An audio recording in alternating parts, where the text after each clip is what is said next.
Check with SBR TV with a special Sportsbook Industry News report. SBR very recently handled a disturbing complaint against a sportsbook oddsmaker involving a player getting stiffed for $45,000. It's an interesting and upsetting story involving many of the circumstances typically seen with scam books like Oddsmaker. Oddsmaker is currently rated F by Sportsbook Review, and they're on the Scam Sportsbook Blacklist at SBR, which is the list of books considered to be out-and-out scam books to be avoided at all costs. SBR currently has on file reports of other player fund confiscations of over $200,000, which brings the total amount of stolen funds by Oddsmaker on file with SBR to almost $250,000. Paul, which is not his real name to protect his identity, is the victim in this case, and Paul is a Las Vegas resident who works at a casino, and he is not a professional gambler nor a financially well-off man. He says he's been betting on sports for 25 years, and he's down many thousands of dollars lifetime. He was also a player at Oddsmaker for 3 years prior to this incident, and he was down about $5,000 total there. Paul wound up reloading at Oddsmaker in December of 2011 to take advantage of the generous bonus offers they were promoting. First, he took a 50% cash bonus on a deposit, lost it all, and then was offered a 100% cash bonus, which he took advantage of with the $1,000 deposit, and that's where the troubling story begins. Paul admits that he was picking off soft numbers at Oddsmaker, which he says was part of the reason he signed up with them in the first place, because he noticed that Oddsmaker often had lines that were significantly better on one side than widely available market numbers at the time. But right there, that should always be a red flag to anyone to double and triple check an online book that's doing that consistently. It's a very common ploy in addition to very generous bonus offers, which Oddsmaker, of course, was also using to attract players who are unaware that they will never be able to cash out if they actually win anything substantial. But at any rate, this time Paul started winning at Oddsmaker, and his balance soon grew to more than $10,000. But he then caught wind of Oddsmaker's reputation when he read a gaming reviews site, and he realized that his funds there were probably not safe. So he decided to try to get his money out of Oddsmaker by making bets at Oddsmaker that he thought would lose, and then betting the other side at Las Vegas casinos. But as it turned out, most of the sides that he wound up betting at Oddsmaker wound up being the winning sides, and he lost his cash bets in Vegas while his Oddsmaker balance continued to grow. As his balance approached $30,000, he decided that it was time to try to make a withdrawal, and he requested an $8,000 withdrawal. Oddsmaker told him his withdrawal request would have to come in 2 separate payouts, and Paul did actually receive a check for $4,000, half of his request, and that check did clear, which gave him some hope. The second $4,000 didn't come, however, and Paul continued his strategy of trying to get his money out of Oddsmaker by hedging with bets in Vegas casinos. But amazingly, he continued to win at Oddsmaker and lose in Vegas, and the second $4,000 check still had not come with no tracking number after almost 2 months. By mid-February, just 1 week ago, his balance had reached $45,000, and he still had no info on the second $4,000 payout that he was expecting. Paul was at that point sending Oddsmaker numerous emails a day without getting any response, and he decided to stop betting at Oddsmaker as well. He then sent a more aggressive email where he said he felt that he was getting stiffed and he was thinking about hiring an attorney. And that email apparently gave Oddsmaker all the justification they needed to close his account and confiscate his entire balance. On February 20th, Paul received a call from Tony Massina, the head of fraud at Oddsmaker. Tony told Paul that his mention of legal action had ruffled the feathers of the top brass at Oddsmaker and that they decided to close his account. Tony said that Paul would be sent a $2,000 check to cover his deposits, and that would be all he would get.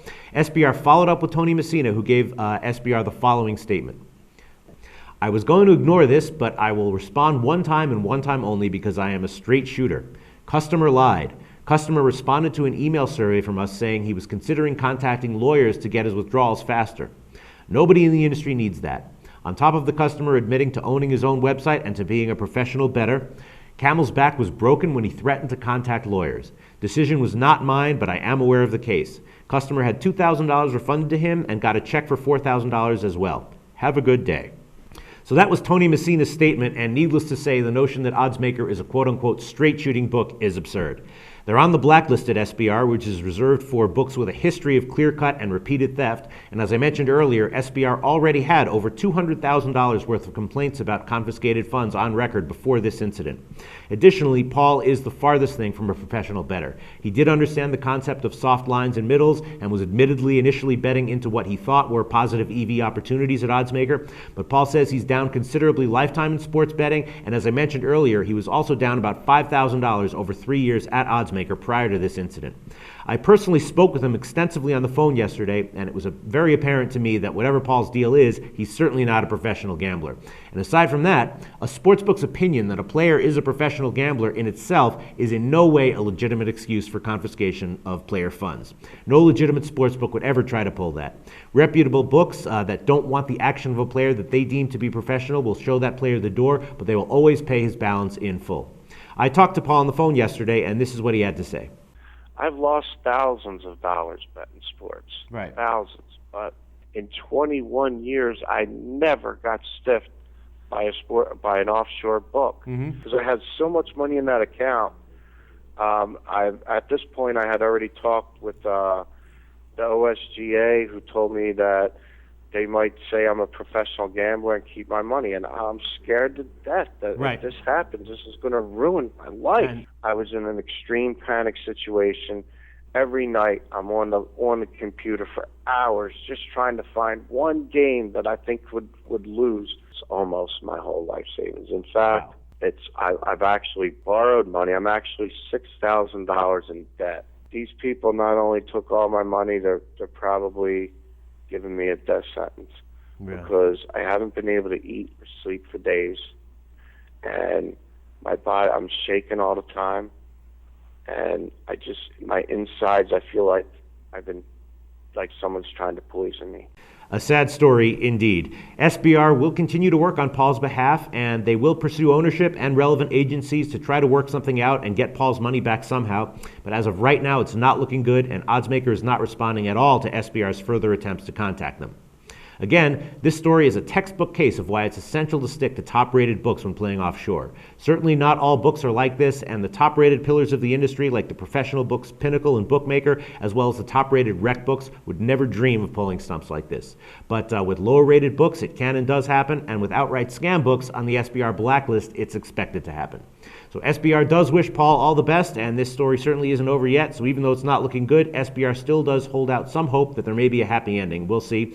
And you can follow updates to this case as they come in at the Newswire on sportsbookreview.com. You can also go there to find previous stories about Oddsmaker complaints and also find out information and reviews about any and all other online sportsbooks. For SBR TV, I'm Peter Loshak.